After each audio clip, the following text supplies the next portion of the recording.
Kecerdikan dan kesaktian Rakuti sampai membuat Jaya Negara dan Gajah Mada tunggang langgang. Raden Wijaya Raja pertama Kerajaan Majapahit membentuk Dharma Putra yang beranggotakan 7 orang pilihan yakni Rakuti, Rasemi, Ratanca, Rawedeng, Rayuyu, Rabanyak, dan Rapangsa. Para Dharma Putra ini disebut sebagai pegawai istimewa yang disayangi Raja. Sayang, ketujuh orang ini berakhir tragis. Semuanya tewas sebagai pemberontak pada masa pemerintahan Raja kedua, yaitu Prabu Jaya Negara. Di antara sejumlah Dharma Putra, Rakuti terlihat paling unggul. Rakuti selalu berusaha untuk mendapatkan kepercayaan Raja serta selalu berusaha dekat dengan Raja. Ternyata, Rakuti punya misi khusus.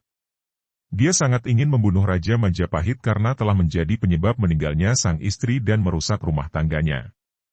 Untuk memuluskan niatnya, Rakuti membentuk barisan bawah tanah guna membunuh sang Prabu Jaya Negara. Hal itu dikatakan Dr. Purwadi dalam buku Sejarah Raja-Raja Jawa. Di satu malam pada tahun 1319, Rakuti dan teman-temannya mulai melancarkan aksinya, memaksa masuk istana. Para senopati perang yang sedang tidur pulas banyak yang menjadi korban keganasan pedang Rakuti dan teman-temannya. Tetapi, niat Rakuti membunuh Jaya Negara tidak kesampaian. Sebab, Jaya Negara yang sedang tidur pulas diangkat dan dibawa lari mengungsi oleh Gajah Mada. Kala itu, Gajah Mada yang menjadi komandan pasukan khusus Bayangkara, dikisahkan didukung 15 prajurit pengawal Raja yang masih setia. Pasukan Bayangkara merupakan penjaga keamanan Raja yang terdiri dari orang-orang sakti dan setia yang terpilih. Anggota Bayangkara dipilih melalui seleksi ketat. Jaya Negara dibawa ke desa Bedander. Singkat cerita, di tempat persembunyian, tepatnya di rumah Buyut Bedander, seorang pengalasan atau pesuruh meminta pamit hendak ke Majapahit. Karena curiga orang tersebut adalah antek Rakuti, Gajah Mada membunuh orang tersebut. Bagi Gajah Mada, keamanan persembunyian Prabu Jaya Negara harus dijaga serapi dan serapat mungkin. Pada hari kelima, Gajah Mada meminta izin kepada Prabu Jaya Negara untuk memantau perkembangan ibu kota Majapahit. Setiba di Majapahit, Gajah Mada menemui para menteri dan prajurit. Para menteri dan prajurit bertanya tentang keselamatan Prabu Jaya Negara. Awalnya, Gajah Mada berbohong. Dia mengatakan sang Prabu Jaya Negara telah tewas dibunuh kawan-kawan Rakuti. Mendengar hal itu, para menteri dan prajurit terlihat sangat berduka cita.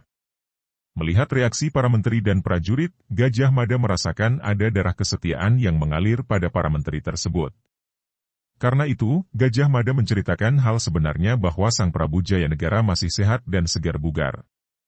Gajah Mada lalu meminta perlindungan kepada para menteri itu untuk menumpas Rakuti dan bawahannya. Tidak berapa lama, Rakuti dan pasukannya berhasil disingkirkan oleh pasukan Bayangkara dan para prajurit Majapahit yang setia di bawah pimpinan Gajah Mada. Rakuti tewas, Majapahit bisa dikuasai lagi. Setelah Majapahit aman, Prabu Jaya Negara pun diboyong kembali ke istana. Namun sebelum pemberontakan Rakuti pecah, Rasemi terlebih dahulu memberontak, dia ikut dalam rombongan pelayat dari Majapahit ke Lumajang atas meninggalnya ayah Patih Nambi yang bernama Pranaraja. Kemudian terjadi peristiwa tragis di mana Nambi difitnah melakukan pemberontakan oleh seorang tokoh licik bernama Mahapati. Raja Majapahit saat itu adalah Jaya Negara putra Raden Wijaya. Karena terlanjur percaya kepada hasutan Mahapati, ia pun mengirim pasukan untuk menghukum Nambi. Saat pasukan Majapahit datang menyerang, Rasemi masih berada di Lumajang bersama anggota rombongan lainnya. Mau tidak mau ia pun bergabung membela Nambi. Akhirnya, Nambi dikisahkan terbunuh beserta seluruh pendukungnya, termasuk Rasemi yang tewas di bawah pohon kapuk. Setelah Rasemi giliran Rakuti yang memberontak dan berhasil mengusir Prabu Jaya Negara keluar istana. Setelah peristiwa pemberontakan Rakuti tahun 1319, saat itu tersisa satu anggota Dharma Putra yang masih hidup yakni Ratanca. Pada tahun 1328 Ratanca menemui Gajah Mada untuk menyampaikan keluhan istrinya.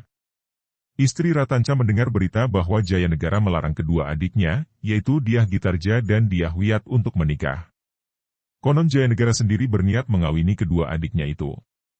Tanca meminta agar Gajah Mada, yang saat itu menjadi abdi kesayangan Jaya Negara, supaya mengambil tindakan pencegahan. Namun Gajah Mada seolah tidak peduli pada laporan Ratanca. Hal ini membuat Ratanca merasa tersinggung. Sebagai ahli pengobatan istana, Ratanca suatu hari ia dipanggil untuk mengobati sakit bisul yang diderita Jayanegara. Di dalam kamar raja hanya ada ia, Jayanegara, dan Gajah Mada. Usai melakukan terapi pembedahan, tiba-tiba Tanca menusuk Jayanegara sampai tewas. Seketika itu pula Gajah Mada ganti membunuh Tanca. Perbuatan Gajah Mada membunuh Tanca tanpa pengadilan menimbulkan kecurigaan.